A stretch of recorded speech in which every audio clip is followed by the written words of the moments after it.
अब हम उस खबर के हवाले से बात करते हैं कि जो कि तकरीबन 2 से 3 दिन से सोशल मीडिया की जीनत बनी हुई है। पंजाब के शहर खारिया में ख्वाजा सराउं ने पुलिस स्टेशन पर हल्ला बोला, जिसके बाद सोशल मीडिया पर काफ़ी इसके चर्चे हैं। वायरल वीडियोस में खारिया के थाना सदर में ख्वाजा सराउं ने पुलिस स्टेशन पर हमला और तोड़फोड़ की, जिसके नतीजे में पुलिस एहलकारों को अपनी जान बचाने के लिए भागते हुए देखा गया। ख्वाजा सराउं का इल्ज़ाम है कि पुलिस एहलकार ने उनके एक साथी को हिरासा किया, हब्से वेजा में रखा, जिसके बाद मामला यहाँ तक पहुँचा जब पुलिस ने थाने पर हमला करके पथराव करने और पुलिस एहलकारों की मारपीट करने वाले 27 ख्वाजा सराउं के खिलाफ मुकदमा दर्ज कर लिया। इस सारी सूरत हाल पर बात करने के लिए इस वक्त DPO गुजरात सैयद असद मुजफ्फर साहब ने हमें ज्वाइन किया है। अस्सलाम वालेकुम असद साहब, बहुत शुक्रिया आपके वक्त के लिए।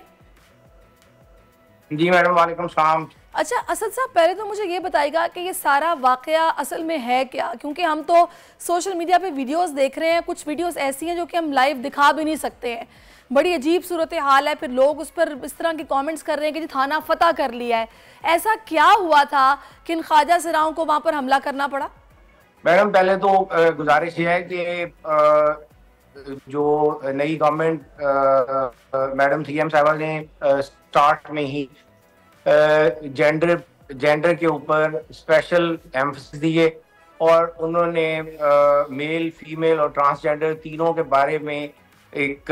स्पेशल रवैया रखने और इसकी सेंसिटिविटी को उजागर किया। और इसी सिलसिले में IG साहब ने, डॉक्टर उस्मान अनवर साहब ने अपनी एक ऑल पंजाब मीटिंग में भी ये तमाम डायरेक्शंस पास की और उसके साथ साथ हम हर डिस्ट्रिक्ट में तहफ़्फ़ुज़ मरकज़ के नाम से एक VSO को एंगेज किया हुआ है इन ट्रांसजेंडर के मामलात को डील करने के लिए। और उसके बाद इसी तरह डिस्ट्रिक्ट गुजरात में हमने भी उन डायरेक्शंस को फॉलो करते हुए अपनी एक जनरल क्राइम मीटिंग ब्रीफिंग में तमाम ऑफिसरान, SHOs और SDPOs को वो तमाम डायरेक्शंस जो सीनियर हायरार्की की तरफ से relating to matters of transgenders थी, उनके बारे में ऑलरेडी सेंसिटाइज भी किया हुआ था और ब्रीफ किया हुआ था। फोर्स की पहले इस कंडीशन को समझना जरूरी है कि फोर्स इस कंडीशन में थी कि हमने ट्रांसजेंडर्स के साथ एक हुस्ने सलूक के साथ पेश आना है और उनके मामलात के हल को बेहतर तरीके से हल करना है। अब इसमें गुजारिश ये हुई कि रात एक अनटूवर्ड इंसिडेंट हुआ जिसमें कोई 12 बजे के करीब हमारे 2 कंस्टेबलान बिलाल उमर और यासीन जो अपनी UC ड्यूटी 12 बजे ख़त्म करके जा रहे थे, तो उन्होंने मेन रोड के ऊपर हिरा सजाद जो हमारी शीमेल थी उनके साथ एक सज्जाद नामी जो इटालियन नेशनल है, वो दोनों वहां पर सड़क पे मूव कर रहे थे और इन दोनों ने उनको रोका और रोक के इनकी आपस में उस रोकने पर और आइडेंटिफिकेशन पूछने पर तल्ख कलामी हुई, जिसके नतीजे में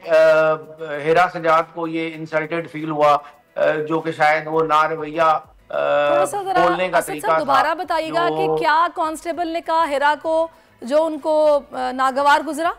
उन्होंने तू करके बुलाया जब वो इटालियन नेशनल सज्जाद के साथ बात कर रहे थे। अच्छा, मुझे बताइएगा कि उसके बाद फिर आगे फिर क्या हुआ? इसके बाद वहां पर इनकी तल्ख कलामी हुई है और उस पे हाथापाई पर बात चली गई और रिजल्टेंटली अगर मेरी बात आपको आ रही है तो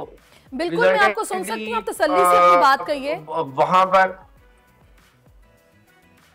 जी रिजल्टेंटली उसके बाद इसने बिलाल ने जो यासीन के साथ था, यासीन ने इतला की पुलिस स्टेशन में। एक निसार कंस्टेबल ने वो उसकी सुनी और उसने निसार ASI जो उस वक्त पेट्रोलिंग ड्यूटी पे था उसको इतला की कि वहां पर ये स्कफल हुआ है। तो वो निसार सरकारी गाड़ी के ऊपर वहां पहुंचा और पहुंच के उसने मामला देखा और उसने देखा कि राइट बाजू के ऊपर यासीन के बाइट का निशान था और सजाद हिरा के कपड़े फटे हुए थे, जो उसने खुद भी वहां पर तस्लीम भी किया कि वो कपड़े मैंने अपने खुद फाड़े हैं। उसके वहां पर कुछ देर बहस मुबाहिसे के बाद ये लेकर इनको पुलिस स्टेशन आ जाते हैं सदर खारियां। वहां पर वेटिंग रूम में इनको बिठाया जाता है, सजाद को भी और हिरा सजाद को भी। इन दोनों की आपस में वहां पर गुफ्तगू होती है जिसमें एक तहरीर जो है वो फॉर लीगल एक्शन लिखी जा रही होती है कि इसी दौरान इनकी आपस में सुलह चल पड़ती है और उन्होंने अपनी आज़ाद मर्जी के साथ रात कोई 2:30 बजे के करीब, ये 1 बजे का वाकया है, 1:20 के ऊपर पुलिस स्टेशन में इतला पहुंची और तकरीबन